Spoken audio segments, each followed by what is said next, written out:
Queria convidá-los a abrir suas Bíblias, ou no texto de primeiro livro de Samuel, no capítulo 17. Vamos ler a partir do verso 38, um texto um tanto quanto conhecido. Primeiro Samuel, primeiro livro de Samuel, capítulo 17, a partir do verso 38 até o verso 40.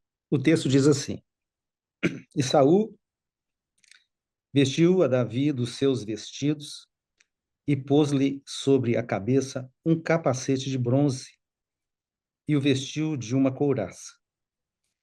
E Davi cingiu a espada sobre os seus vestidos e começou a andar, porém nunca o havia experimentado. Então disse Davi a Saul: Não posso andar com isso, pois nunca o experimentei. E Davi tirou aquilo de sobre si.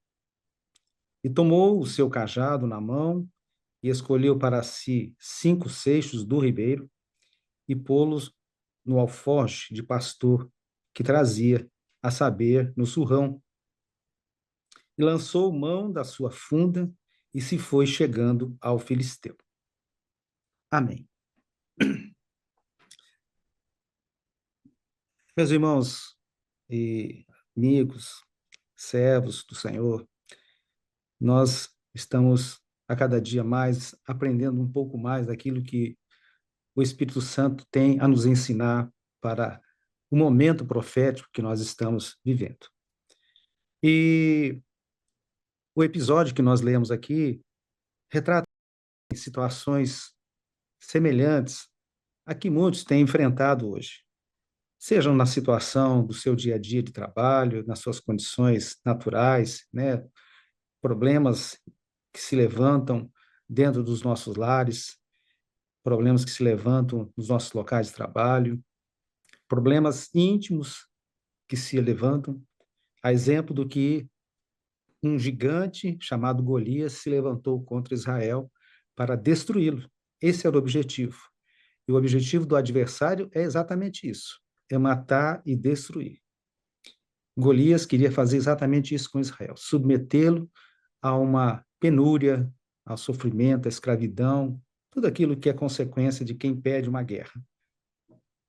Contudo, essa lição de Saul com Davi nos mostra que para Deus há distinção de como servi-lo e de quem serve e como são os recursos que são utilizados por ele para nos dar vitória e quais os recursos que são utilizados pelo homem para tentar a vitória. Saul aqui representa muito bem, né, quando ele está ali sendo afrontado por Golias, Saul representa muito bem aquilo que é religioso, podemos assim dizer. Saul conhecia Deus, Saul tinha profetizado, Saul tinha tido uma experiência de ver as suas batalhas vencidas, né? Ele vencendo. Saul tinha as melhores armas, Saul governava, Saul dominava tudo, ele dizia tudo o que deveria ou não ser feito, ele estabelecia tudo. Mas quando chega um verdadeiro problema, como aquele de Golias, quando se levanta um grande problema, os seus recursos foram todos inutilizados. Nada do que ele tinha era capaz de enfrentar ou estava em condições de enfrentar aquele gigante. Meus irmãos, muitas vezes nós estamos numa situação religiosa tão minguada, às vezes, mas pensando que estamos certos, que quando surge a dificuldade, aí é que nós vemos que realmente nós não temos capacidade de vencer. E o Senhor, nesse texto, ele nos ensina algumas coisas muito especiais, né? Muito especiais porque as ameaças que têm sido levantadas contra a igreja, levantadas contra os servos, que têm se levantado contra a moral, contra a vida decente, tudo isso, né, ela pode ser vencida, claro, mas certamente o Senhor está nos mostrando que existem situações que não vencemos com as armas de Saul, com as armas da nossa própria confiança, com a nossa capacidade intelectual, cultural, moral, tudo aquilo que é típico do homem. Então, os temores estão por toda parte, né? Os gigantes estão por toda parte.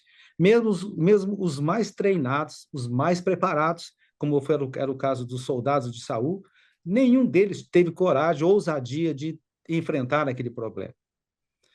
Mas aprove ao Senhor enviar Davi ali, naquele ambiente, e Davi, então, vai falar com Saul e conta para Saul. Fala, eu não vou admitir, né, que esse incircunciso afronte o exército do Deus vivo. E Saul falou, não, você é muito jovem. Ele falou, não, peraí, eu tenho uma experiência com Deus. A minha vinda aqui é como se ele dissesse assim, ó, eu não estou aqui por acaso, eu sou alguém que tem uma experiência com Deus. Eu sei quem é o meu Senhor. Eu sei que o meu Senhor pode me dar vitória. E isso é muito importante nós entendemos, meus irmãos, porque não é simplesmente uma conjectura, porque ele mesmo diz, olha, veio um leão com as ovelhas e eu matei, veio um urso e eu matei. Espiritualmente falando, nós sabemos que o leão é aquele que vem para tragar, para destruir. E ele interrompeu e matou o leão. O urso, a mesma coisa. E ele diz: eu tenho uma experiência para contar, eu não estou vindo aqui por alguma coisa que estou elucubrando, eu estou falando, não, na verdade, eu tenho uma experiência que eu tive com o Senhor.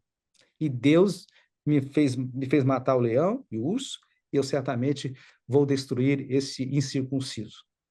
Mas aí, naturalmente, Saul falando, então pega aqui o meu capacete, pega aqui a minha espada. É como ele diz, né? Meu capacete de bronze, e vestiu com uma couraça, e deu ali tudo que fosse necessário.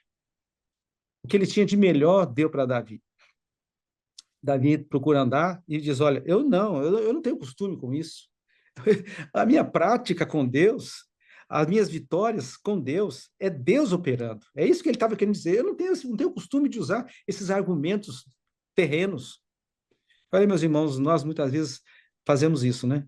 Nós vamos usando os nossos argumentos, as nossas sapiências, as nossas destrezas humanas até o último limite e não entendemos muitas vezes que o Espírito Santo quer nos mostrar algo muito diferente. São coisas muito mais simples, são coisas muito mais espirituais. Aliás, Paulo diz que a nossa luta não é contra a carne nem contra o sangue.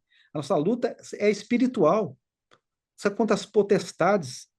Então, isso é importante entender. E Davi é como se estivesse discernindo isso, porque ele devia ter aproximadamente 20 anos, 21 anos, 20 e poucos anos.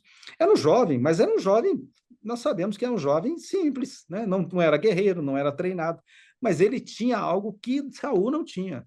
Saul tinha toda a destreza de um soldado, ele tinha toda a destreza de um servo. Isso faz toda a diferença para nós. Nós, como crentes, nós precisamos entender que algumas características deste menino, né, são imprescindíveis para que nós não nos frustremos, para que nós não venhamos a perder tempo, não venhamos a ser envergonhados, não venhamos a jogar ao léu todas as nossas expectativas. Então, Saul oferece ali o melhor capacete, o melhor escudo, a melhor espada, faz tudo melhor. Ele oferece a filha, né? Quem vencer, eu vou, pode casar com a minha filha, vai se sentar à mesa comigo no palácio, eu vou lhe dar riqueza.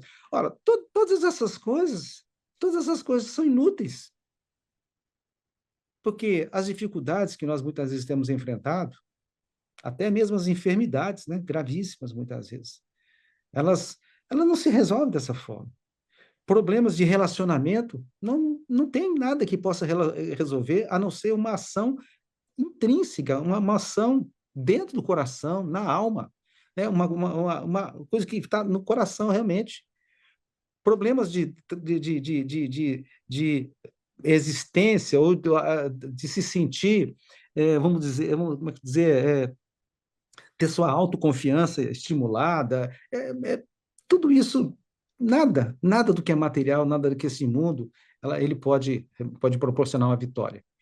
Então, primeiro, Davi, então, conta para Saul que ele tinha tido uma experiência com o Senhor. Já não é o caso de Saul, que tinha tido uma experiência de desobediência. Foi repreendido, desobedeceu, não obedeceu a orientação, não cumpriu aquilo que o Senhor tinha mandado fazer. Então, isso faz toda a diferença. Muitas vezes nós pensamos que desobedecer uma orientação do Senhor tem pouco reflexo, ou um reflexo simplesmente oculto, e que não vai repercutir em mais nada, mas não. Todo o reinado de Saul estava é, agora estava condicionado a uma derrota, porque ele mesmo não era um homem que tinha intimidade com Deus. Então, no texto seguindo, Davi diz só: eu não tenho condição de usar isso que você tem para mim. Os irmãos precisam discernir isso. Quais são as armas que nós temos usado para vencer, né, as batalhas que nos são apresentadas? Isso são coisas muito importantes que nós conhecemos. Davi, então, ele toma o seu cajado na mão e escolhe para si 5 seixos do ribeiro, pô-lo no alforje de pastor que trazia, a saber, o surrão, e lançou mão da funda e se foi chegando ao filisteu. Aqui nós vemos agora alguns detalhes que eu creio que é o que faz toda a diferença.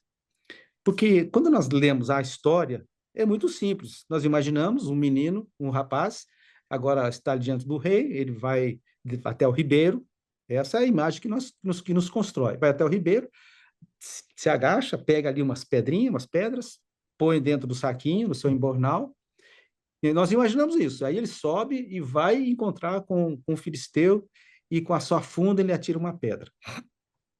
Mas quando nós olhamos do ponto de vista espiritual, o que o Senhor tem a acrescentar para nós na nossa vida espiritual, nosso dia a dia? Porque as lutas, elas não são simplesmente uma luta física, né? Mas elas muitas vezes são lutas espirituais, e a maioria delas são espirituais. Então, quando ele pega o cajado fala da direção do Espírito Santo, fala da direção que é preciso ter, né, para conhecermos qual é a orientação que o Espírito Santo tem para nós para vencer aquela batalha. Né? Diante de qualquer necessidade, nós precisamos saber do Senhor o que é que o Senhor quer que nós façamos, o que devemos fazer, qual a direção, qual é a palavra que devemos posicionar, quais são os argumentos que nós devemos usar, quais são os recursos. O cajado fala exatamente sobre isso. Quando o Senhor deu a Moisés o cajado era para ele exatamente isso, aquele que lhe dava a orientação para a vida dele. E o cajado que Davi usa é exatamente isso. Ele pega o cajado, então mostrando a quem vai dirigir a minha vida aqui é o Espírito Santo. E o Espírito Santo o leva agora ao ribeiro.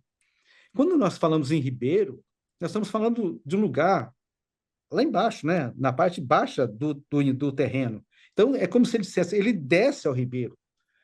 Quando ele desce ao ribeiro para pegar as pedras dentro da água, ele agora tem que se abaixar, ele tem que se ajoelhar.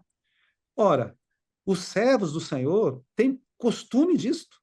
Não é uma mente altiva, não é uma mente poderosa, toda cheia de argumentos, que vai dar vitória, mas ao contrário, o Senhor está mostrando: olha, primeira coisa, o Espírito Santo tem que te dirigir. Segundo, você tem que se humilhar, tem que descer aos pés do Senhor, tem que ir ao ribeiro, porque o ribeiro fala das águas do Espírito, fala da abundância do manancial de águas do Senhor, fala daquilo que o Senhor tem de bênção para nós. Então, mergulhar nas águas do Espírito é imprescindível. Isso nós só fazemos quando nós nos humilhamos, quando nós descemos, quando nós nos ajoelhamos. Nós não podemos entender que qualquer outro tipo de comportamento diferente disso vai nos dar prosperidade. Então, as fontes das águas falam do próprio Senhor Jesus, o ribeiro fala da fonte, fala do próprio Senhor Jesus, fala da abundância do que o Espírito Santo tem para nós. E é lá no ribeiro, que ele consegue captar pegar as 5 pedras, os 5 seixos, né? 5 seixos que estavam lá no ribeiro. Quem são esses 5? Por que tem 5 pedras? E é interessante que fala recursos, fala de pedras lisas, né? Pegou 5 pedras ali. E o que são essas pedras? São os recursos que Deus tem nos deixado, tem nos colocado à disposição para utilizarmos e termos a vitória que nós precisamos. E fala exatamente dos meios de graça, a misericórdia de Deus. E aí nós olhamos aí, a oração é um meio de graça. Nossas orações, nossa busca ao Senhor, o nosso jejum, todos aqueles que jejuam ao Senhor, é uma pedra, é uma maneira de nós recebermos do Senhor uma bênção, é um recurso. o clamor pelo sangue de Jesus, porque o sangue de Jesus nos purifica de todo o pecado, nos dá restauração diante do Senhor. A palavra, e não é a palavra só a palavra lida como orientação fixa, mas uma palavra revelada. Claro que alguns vão dizer, não, mas a palavra já é toda revelada, toda... Sim, mas a palavra foi revelada, mas nós vemos em cada verso, em cada contexto, em cada situação, uma revelação diferente do Espírito Santo para esta hora, porque o Espírito Santo não é alguém que ficou no passado, mas ele está no nosso meio. O Senhor Jesus disse que enviaria, e a igreja lá a partir de Pentecoste vive isso, a presença do Espírito Santo nos revelando todas as coisas, todos os momentos, nos dando um entendimento, uma compreensão mais abundante sobre cada situação. Porque nós podemos entender, porque não é possível que as histórias sejam só uma história. Não, em cada passagem, em cada episódio, há uma revelação para cada pessoa, para cada coração. E é aquilo que nós precisamos. Então, esses 5 seixos falam exatamente dos meios de graças que o Senhor tem nos disponibilizado. E é o que nós devemos usá-lo para poder realmente enfrentar aqueles que vêm nos afrontar. Continuo dizendo que interessante que quando ele fala assim, as pedras são lisas. Como lisas? Lisas porque estava dentro do ribeiro. Ou seja, esses argumentos, esses recursos foram desgastados, desbastados, moldados dentro do rio. Ora, quando nós falamos numa oração humana de um homem natural, talvez muito teológica, é muito bom, são lindas, frases lindas. Mas quando nós temos uma oração de um servo, de uma serva, ungida pelo Espírito Santo, moldada pelo Espírito Santo, são poucas palavras cheias de graça que fazem o mundo estremecer, fazem o céu se abrir, fazem as coisas acontecerem. Nós vemos orações mínimas, pequenas, cheias da graça do Senhor, moldadas pelo Espírito Santo, moldadas nesse ribeiro. São orações que realmente fazem que o Senhor se compadeça e atue naquela hora. Foi o que aconteceu com o próprio Daniel, né? Ele orou ao Senhor, depois o anjo disse, olha, Daniel, quando você fez o clamor, quando você clamou, saiu a ordem. Homem cheio do Espírito Santo, homem cuja oração foi moldada no ribeiro. Então, nós não podemos perder de vista essa deixa que o Senhor está mostrando, que aquilo que nós fazemos, ela tem que advir do ribeiro, da fonte das águas, da fonte do Espírito Santo, do manancial de bênçãos. Nós vamos fazer um jejum ao Senhor. Que jejum que nós fazemos? Muitas vezes as pessoas estão fazendo jejum, passando fome. Outros fazem jejum de não assistir Netflix. Outros fazem jejum de não pegar o celular. Amém. Quem faz para o Senhor faz. Mas agora, o Senhor está nos mostrando. Vai fazer um jejum? Busque no Senhor qual é a orientação, como deve ser feito, o que é que o Senhor tem para isso? Vai ser aceito pelo Senhor? Nós temos tido experiências que já ouvimos até algumas observações assim, né? Esquisitas, mas a orientação que o Senhor nos deu, tem nos dado, esses 50 anos de Maranata que eu convivo, a oração, nós temos um jejum da meia-noite até 9 horas da manhã. Ah, mas essa hora está todo mundo dormindo.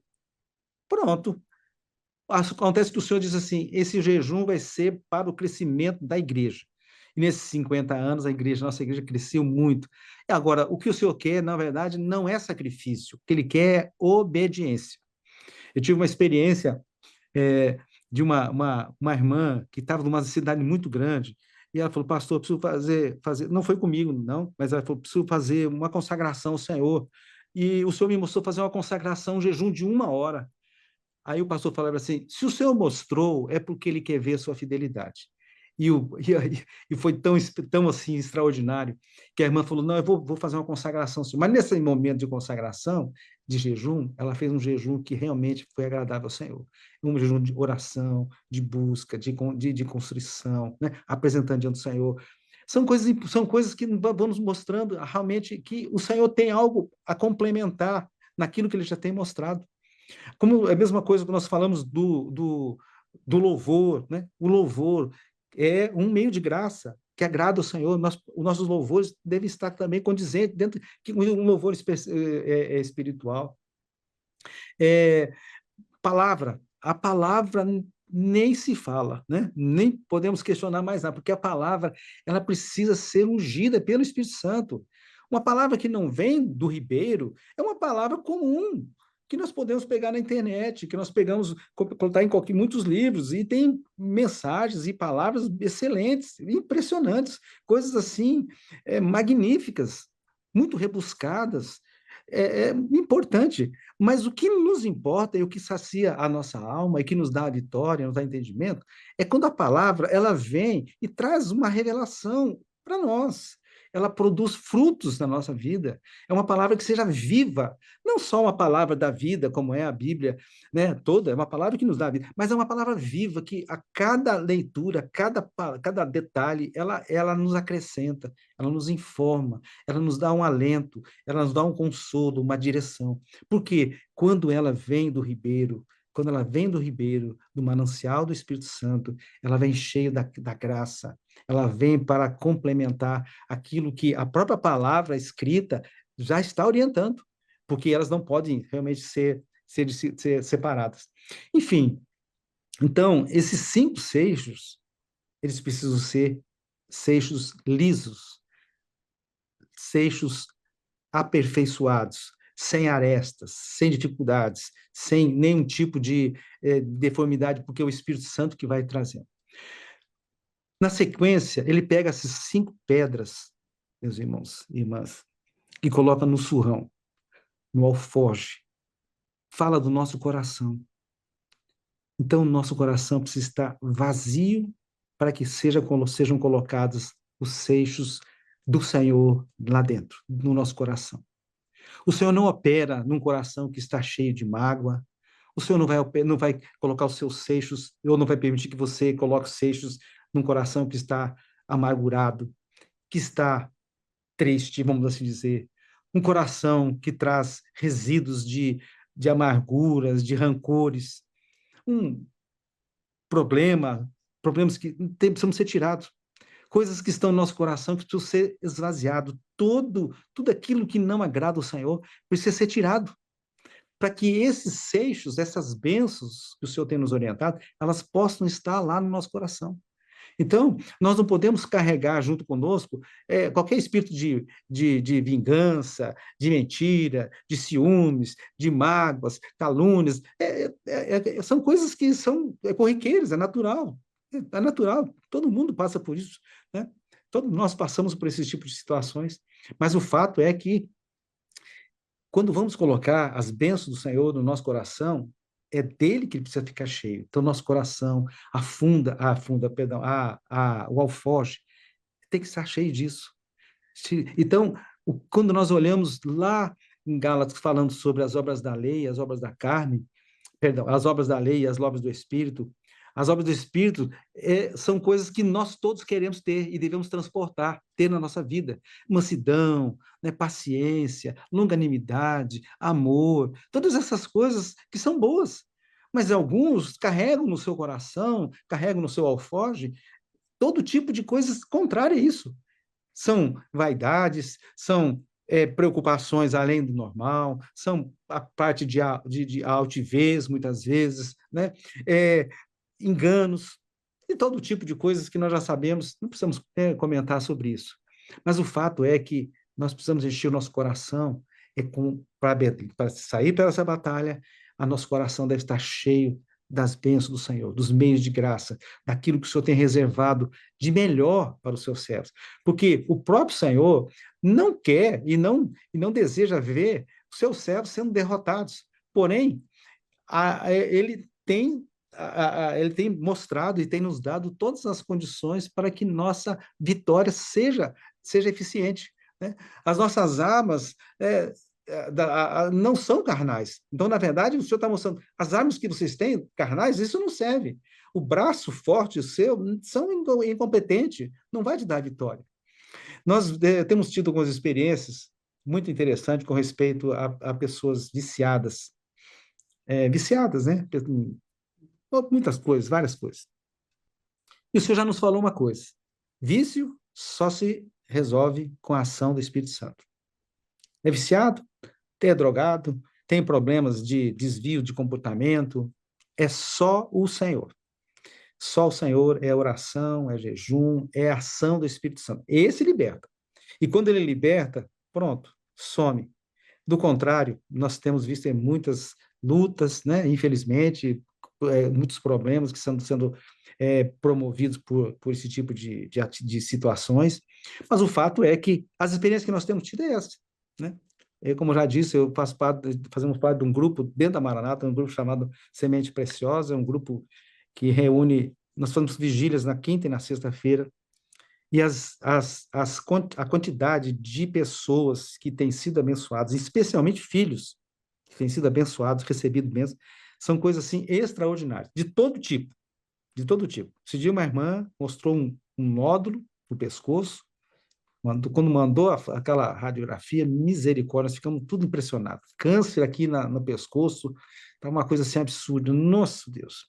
E o Senhor nos orientou, deu orientação para ela e disse para ela, ó, eu vou te curar.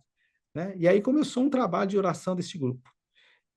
Felizmente, há 4 meses atrás, 5 meses aproximadamente, ela já nos mostrou, o senhor disse, ela nos mostrou o pescoço limpinho, sem nada. Contei para vocês já também, esses dias, um rapaz com câncer no cérebro, né?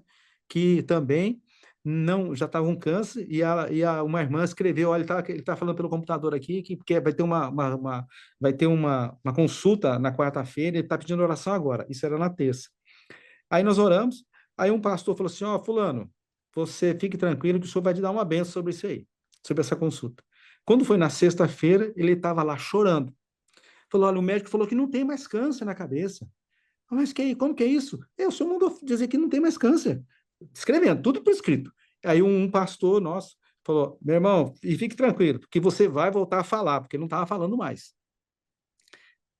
Há 3 meses atrás, eu estava na região, eu estava no carro, inclusive, nós estávamos chegando, estava passando ele, irmão, entrou na vigília, entrei na vigília, anda pelo carro, aí o pastor pedindo oração, né, uma vigília, fulano, ó, e ele usa um celular, né, o pastor que estava coordenando usa um celular.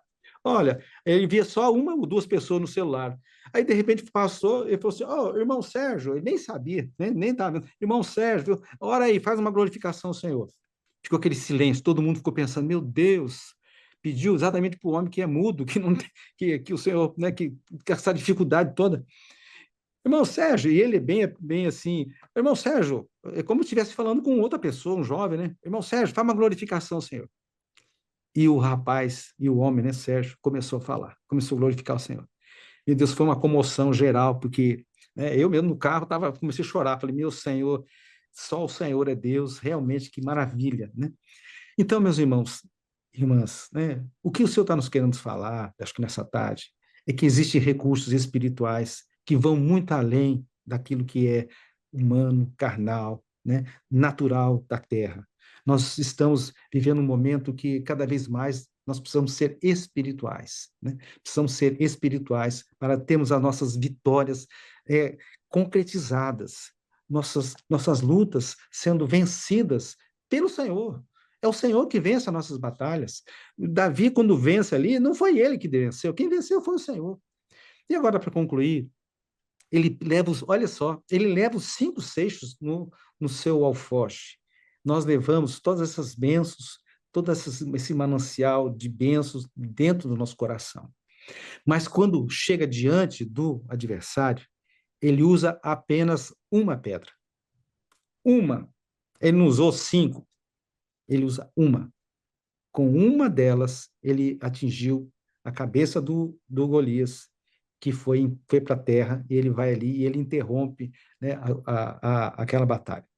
Um outro argumento interessante aqui, só para relembrar, né, para não esquecer, ele usa a funda, porque a funda fala daquela arma, da arma não que nos faz com que nós não precisamos ter esforço próximo. Nós não encostamos na carne, nós não encostamos, não precisamos abraçar com o adversário, não precisamos lutar braço a braço com o adversário. Fala a funda fala exatamente da oração, fala daquilo, da ação do Espírito Santo, que vai aonde nós não podemos ir. Atinge a cabeça do Golias, mesmo nós estamos distante dele. Então, nós não abraçamos a carne, nós não abraçamos o pecado. Nós ficamos longe dele. Quem vence a nossa guerra é o Senhor. Estou alongando aqui, mas eu vou encerrar. E então, é, aquilo que o Senhor tem para nós, exatamente, são as grandes vitórias que ele já mostrou que é possível serem feitas através do povo de Israel. E é para nós, nessa hora, nesse momento profético que nós estamos podendo vencer esses levantes, esses grandes gigantes, se nós realmente utilizarmos as armas espirituais. Porque as coisas do Senhor, elas se discernem espiritualmente. E não é o nosso coração de carne que vai nos dar a prosperidade, mas ao contrário. Só que quanto mais sensíveis nós estivermos a esse posicionamento, mais nós vamos estar absorvendo aquilo que o Espírito Santo quer falar. Se nós resistirmos aquilo que o Espírito diz, vamos acabar ficando como Saul, né? Ficamos fragilizados, ficamos sem condições de vencer, ficamos sempre na defensiva, não vemos condições de tratar com determinados assuntos.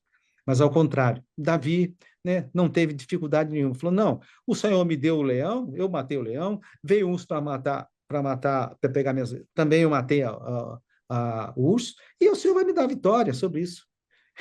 Então, a experiência dele era essa, né? E, então, realmente, é aquilo que realmente nos importa nessa hora. Amém?